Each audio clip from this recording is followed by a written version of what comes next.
I'm Bob Hallmark in Longview. I'm at the historic farmers market here in Longview, and this is always a good indicator as to how well we're doing during the growing season. Now we've had a very good June. There's been a lot of rain.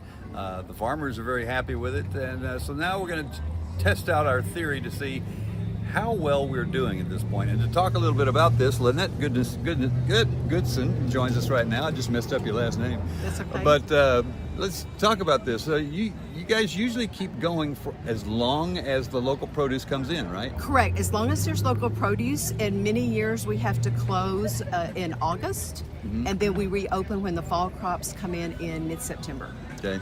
And that's important to note that this is not produce that comes in from Florida or California or anything like that. This is locally grown It's locally stuff. grown. And actually, I do go visit the farmers. So I put my eyes on the crops that they're growing.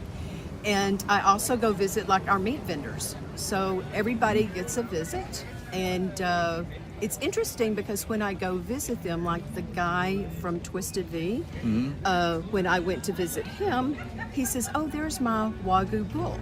And I'm like, "Oh, okay. That is a very special meat." So, he sells Wagyu Charolais meat. Now, the important thing to note here is that she has a very keen eye as to how well people are doing, and that's one of the things that's very important about keeping this event going is Right. you have to have the numbers, I'm guessing. Right. So we count every person that comes to the market. And so we have someone that's counting everybody today. So count. And then we know what our customer count is. And like when it gets hot, then if our customer count falls low because people don't want to get out in the heat, then, we take that into consideration. Yeah, you just brought up my next point that I was going to make. July, August, and September are traditionally our hottest months. Correct. This is where it can get challenging to try to be outside. Correct. It's also very challenging for the farmers as well because they're hoping that they have a moderate summer so that they can continue to put more plantings in the ground. Correct. And that helps you guys out because you Absolutely. can only go so long. Correct. So historically, the last few years, especially with the climate change, we've had to close in August, and then we had to reopen, or we've been able to reopen in mid-September. Okay. So, and hopefully this year we have two farmers who have told us that they think their crops will continue going, but we don't know. But I send an email every Friday, and if we know that we're going to have to close because of weather, then I let people know so that they're not showing up and saying, "Oh, where is everybody?" Okay. The best hope, obviously, is that you have an extended growing season. Correct. Because that keeps you open longer. Right. In your experience, does this look very promising at this point? Because some people, I guess, have had some problems with the rain. Some people have had some problems with heat. Right.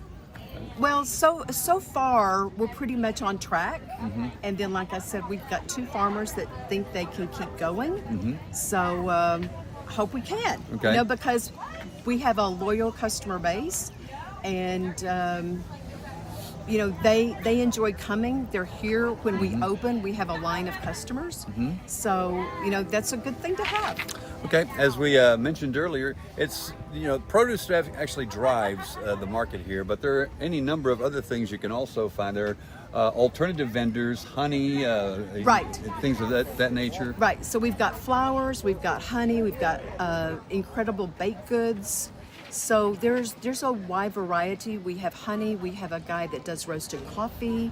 So everything that the state of Texas says can be sold at a farmer's market. So like there's nobody selling remanufactured, or Gotcha. nobody's selling manufactured goods. Right. Yeah, That's the important part here. Exactly. It's, these are all people that are in Texas. These are all people that are actually making their product available from local areas. Correct. Which is the charm of the market, actually. Right, absolutely, because and you can talk with the person, you can ask them how they grow what they're selling, and that's really important to me, that I want to know, are they spraying pesticides? So none of our farmers spray pesticides. A couple of years ago, I had a call from somebody, and I knew they spray pesticides. And I asked him, and he says, "Oh yes, I'm a certified pesticide, technician." And I said, "Our customers are not interested in anything that's been poisoned." And he was shocked.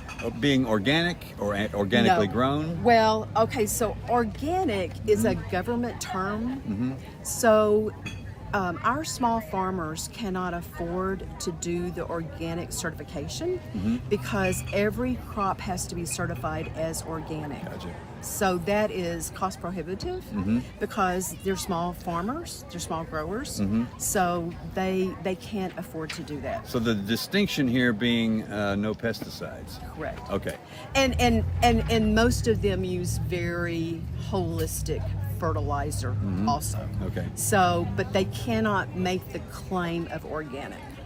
So how are we looking right now? If you had to put an estimate on it, and I know it's going to be a long summer, but how are we looking right now? It looks like it's pretty good right now. Right now it looks like it's pretty good. It looks like we'll still be here for at least through the early August.